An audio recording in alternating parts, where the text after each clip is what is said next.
नमस्कार दोस्तों, मैं हूँ राज। आप देख रहे हो हाईवे 33। दोस्तों, आज की कहानी जो मैं बताने जा रहा हूँ ना, एक कब्रिस्तान की है।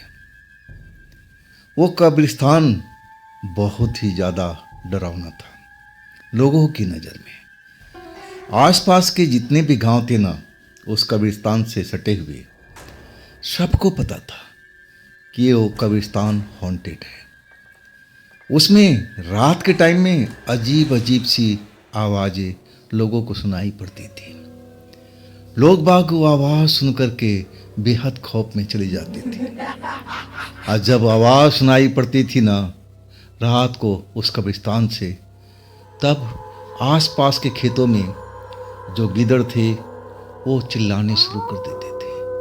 और तब लोग बाग बहुत डर जाते थे। और सबसे खास बात थी कि वो कब्रिस्तान बहुत ही पुराना था और लोगों का ये भी कहना था कि उस कब्रिस्तान में एक ऐसा कीड़ा जो आम लोग उसको जो नाम दिए थे चरखा कीड़ा बोलते हैं, वो कब्रिस्तान में वो घुस जाता था और जो मुर्दा शरीर होता था ना, उसको वो खाना शुरू कर देता था। उसको खींच करके बाहर लाने की कोशिश करता और उस चक्कर में उस जगह पर सड़ी हुई बदबू फैल जाती थी। अब उससे सटा हुआ मेन सड़क था।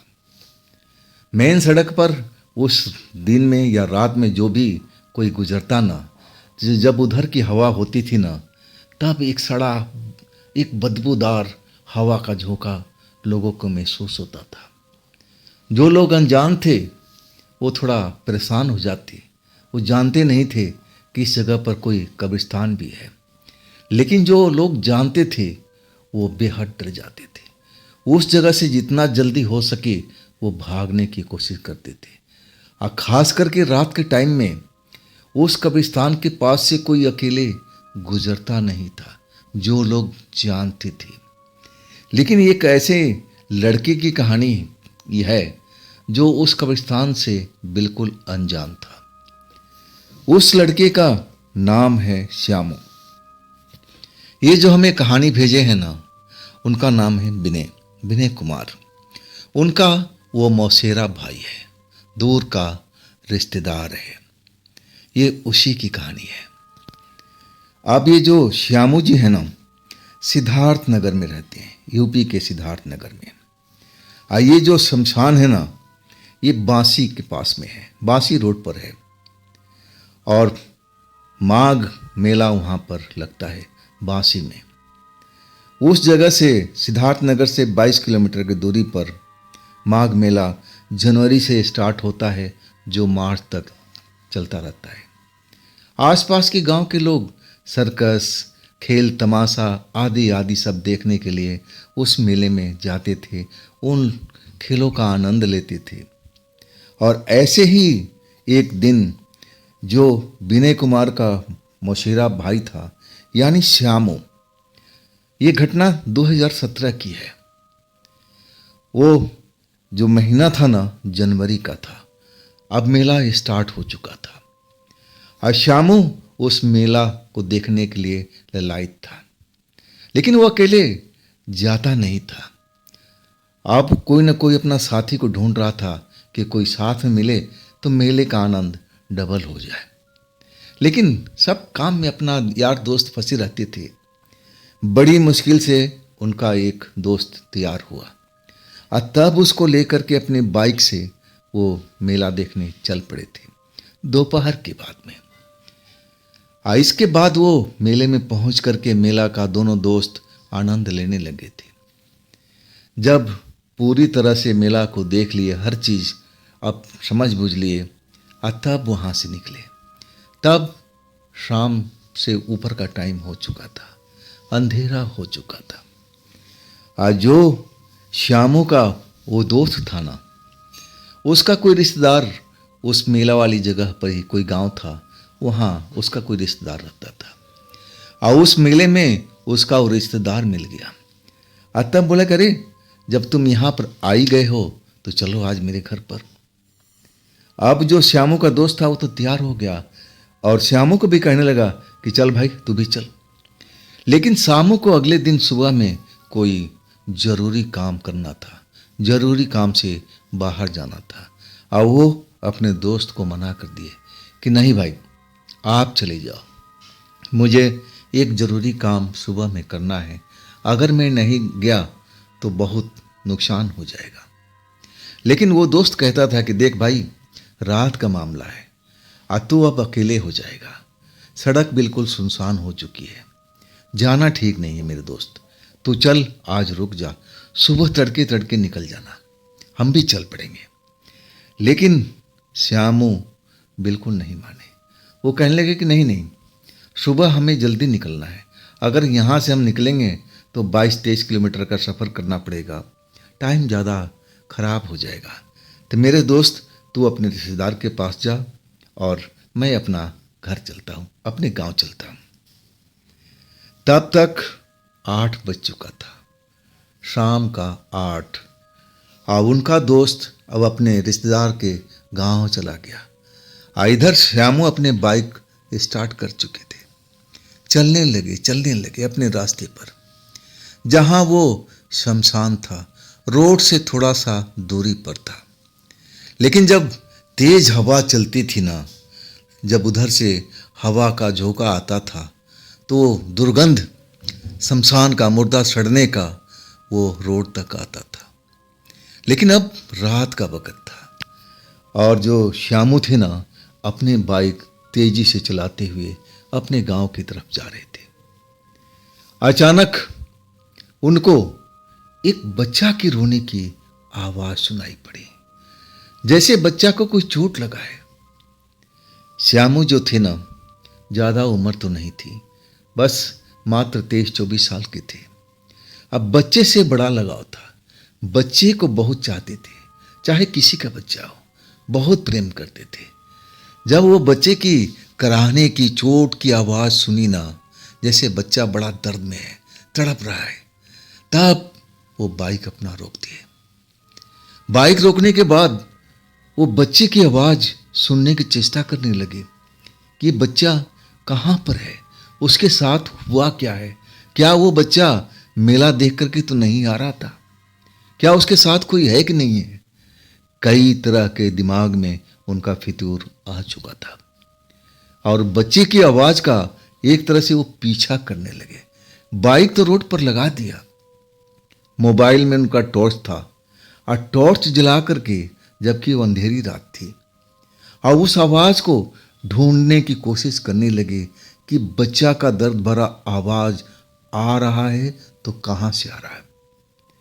अब उनको थोड़ा सा अंदाजा लग चुका था कि अरे दाहिनी साइड से आवाज आ रही है बच्चे की, जरूर उसके साथ में कुछ हादसा हो गया है, मुझे उसकी मदद करनी चाहिए, मुझे मदद करनी ही पड़ेगी। और वो आवाज का पीछा करते हुए टॉर्च जला करके चलते रहे। लेकिन वो आवाज जैसे बच्चे की तड़पने की, रोने की, दर्द भरी आवाज, जैसे वो दूर चलती जा रही हो। आओ श्यामू अपना टॉर्च के सहारे उस अंधकार में उस आवाज का पीछा कर रहे थे, और यही पीछा करते करते अचानक उसी कब्रिस्तान में आ चुके थे। वो आवाज वहां पर जाकर के एक तरह से खत्म सी हो गई थी। बिल्कुल सन्नाटा उस जगह पर पसर गया था। अब वहां पर अचानक श्यामू के सर के ऊपर में जैसे पंख फड़फड़ाने लगा था। श्यामू घबरा करके अपने टॉर्च को जब ऊपर मोबाइल का टॉर्च करते हैं तो देख करके हैरान रह जाते हैं। बड़ा सा चमगादड़, इतना बड़ा चमगादड़ उन्होंने अपनी जिंदगी में नहीं देखा था, जो उनके सर के ऊपर में मंडरा रहा था, अजीब गरीब आवाजें निकाल रहा था। सही मायने में अगर बच्चे को बचाना नहीं होता तो उस टाइम श्यामू उस जगह से भाग जाते, लेकिन वो तो बच्चे की मदद के लिए आए थे। और जब टॉर्च की रोशनी, मोबाइल टॉर्च की रोशनी उस चमगादड़ के ऊपर पड़ने लगी ना, तो चमगादड़ एकाएक अंधेरे में गायब हो चुका था।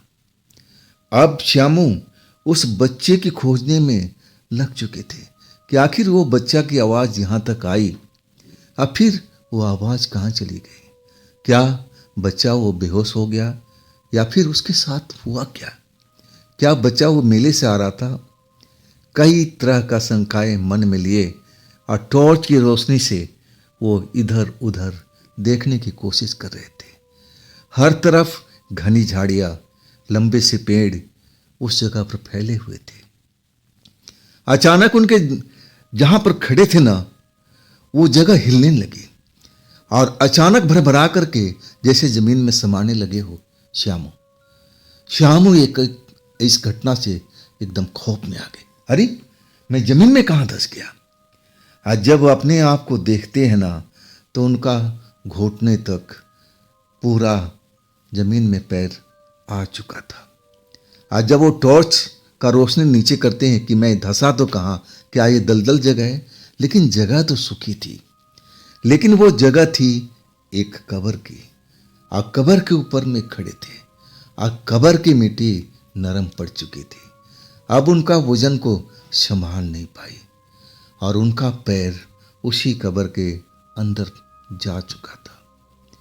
जब ये एहसास हुआ ना, तो श्यामू खौफ में आ चुके थे।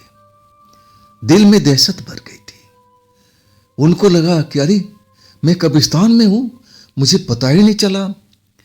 और तभी उस बच्चा की आवाज सुनाई पड़ने लगी, उसी कब्र में जहां वो पैर उनका धंसा हुआ था। जैसे बच्चा उसी कब्र के नीचे हो और वही दर्दनाक आवाज उनकी कानों में सुनाई पड़ने लगी। अब थोड़ा बहुत समझ चुके थे श्यामू कि अरे, ये मैं किस जगह पर आ गया हूं? ये तो कब्रिस्तान है। और कब्रिस्तान में तो भूत प्रेत पिशाच वगैरह रहते हैं।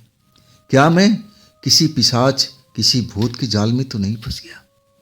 वाकई में वो डरावना पल था श्यामू के लिए।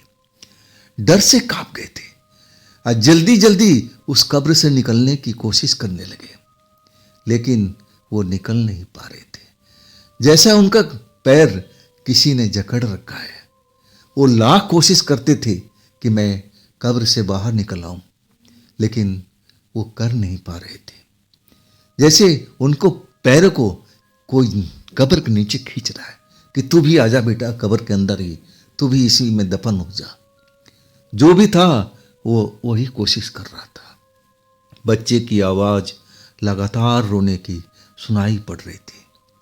अब दहशत में एक तरह से श्यामू हो चुके थे। वो उनके लिए एक नया अनुभव था। उनको समझ में नहीं आया था कि अब इस वक्त में करना क्या होगा, कैसे अपनी जान बचाए। और उस कब्रिस्तान के बारे में विशेष जानकारी रखते नहीं थे वो। अब बुरी तरह से श्यामू उस जगह पर फंसे हुए थे।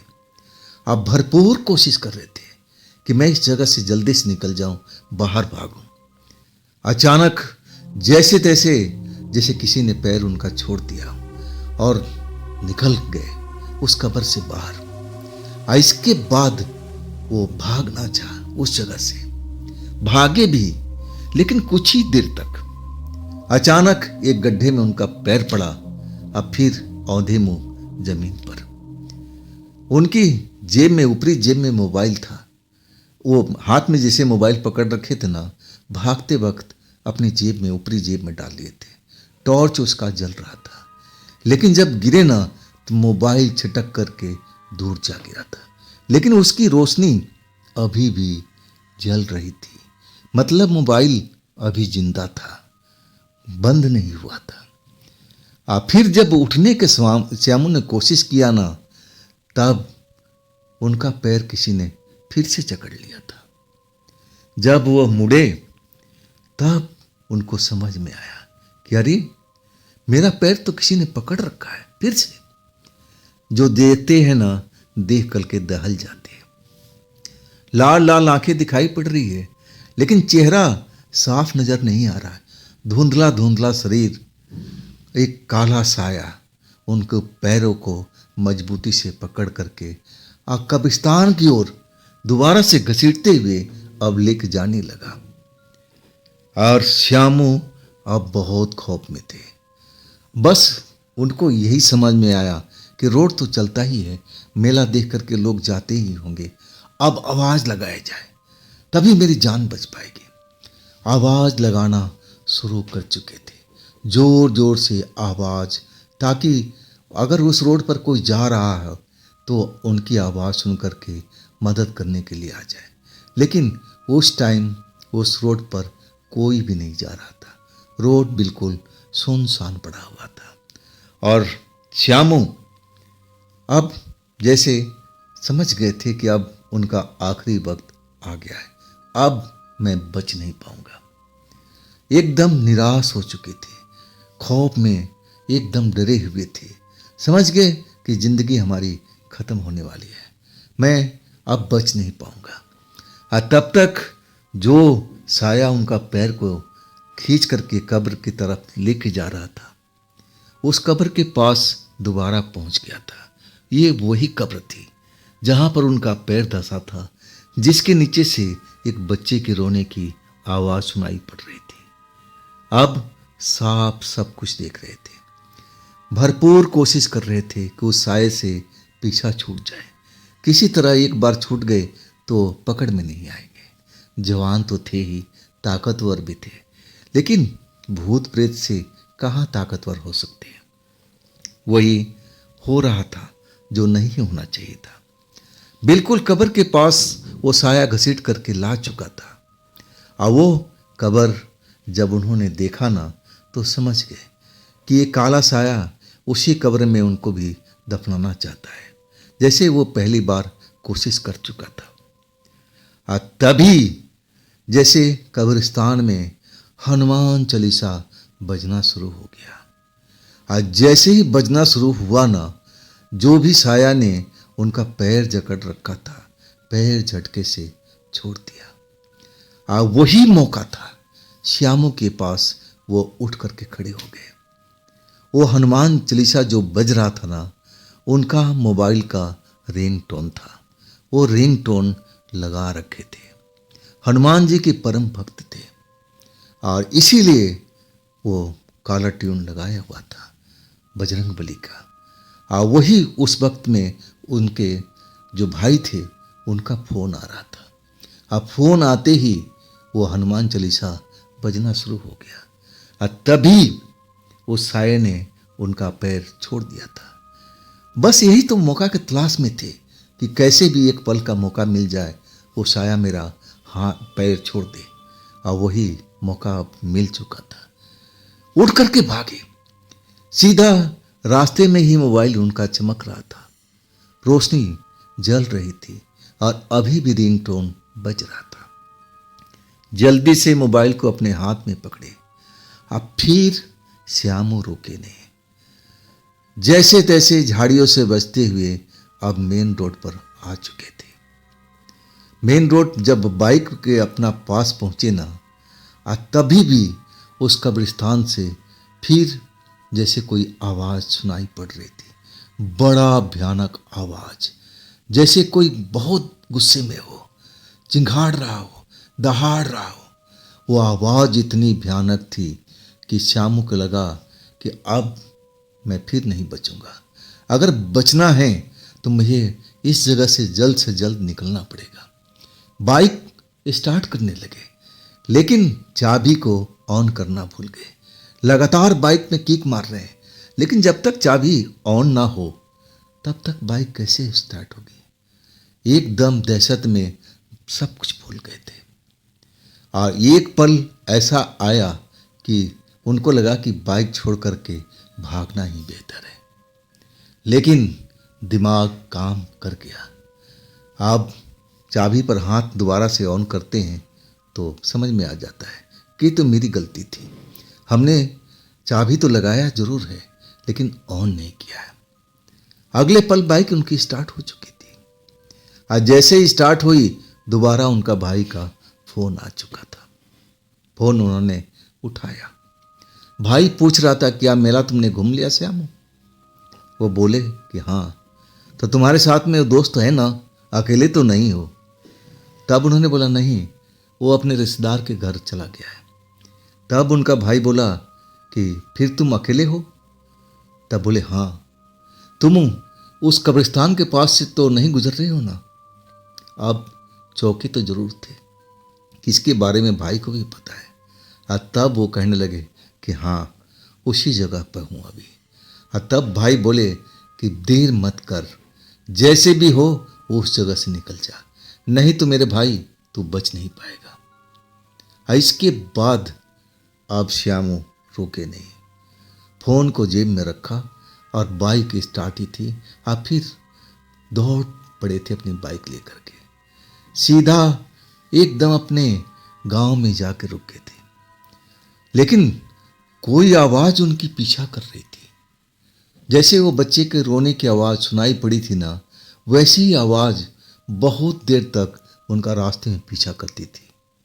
और वो जो आवाज सुनते थे ना तो मुड़ कर नहीं देखते थे, जैसे वो पीछे मुड़ना नहीं चाहते हो। जितना स्पीड कर सकते थे बाइक का उतना वो कर लेते थे। हाँ, कुछ किलोमीटर तक आवाज़ उनका ज़रूर पीछा किया था, लेकिन इसके बाद वो आवाज़ बंद हो चुकी थी। और तब तक वो कब्रिस्तान के एरिए से बहुत दूर निकल चुके थे। जब अपने घर पहुँचे और जब पूरा किस्सा अपने परिवार को बताया तो सारे परिवार के लोग दहशत में आ चुके थे। भाई उनका कहने लगा कि देख छोटे, मैं तो बताना ही भूल गया था कि उस रास्ते में एक खौफनाक कब्रिस्तान भी है, जहाँ दिन में भी लोग जाने से डरते हैं। अब मैं तो सोचा था कि तेरे साथ में दोस्त होगा, तू अकेले नहीं होगा। और चल छोटू, तेरी जान भगवान ने बचा ली, बजरंग बली ने बचा ली। अगर उस टाइम मैं फ़ोन नहीं करता ना वो काला ट्यून बजता बजरंग बली वाला। वाकई में श्यामू का कहना था कि अगर उस रात मेरे भाई ने फ़ोन नहीं किया होता ना तो मैं जिंदा नहीं बचता। ज़रूर वो शैतान मुझे कब्र में, उसी कब्र में दफना देता और मैं कभी भी सूरज देख नहीं पाता सुबह का। दोस्तों, ये थी कहानी आज की, जिसको हमें भेजे हैं विनय कुमार जी, सिद्धार्थ नगर, उत्तर प्रदेश से। अगर आपके पास भी ऐसी कोई कहानी है जो आप मुझे भेजना चाहते हो तो आप मुझे इंस्टाग्राम पर या मेरे व्हाट्सएप नंबर पर अपनी घटना को, अपनी कहानी को मुझे शेयर कर सकते हो। और दोस्तों, ये भी आप ही का चैनल है तो इसको भी अपना प्यार दीजिए ना, लाइक कीजिए, सब्सक्राइब कीजिए, अपने दोस्तों के पास शेयर कीजिए। फिर हम मिलते हैं इसी चैनल पर इसी टाइम में कल। आप लोग अपना ख्याल रखिएगा। नमस्कार।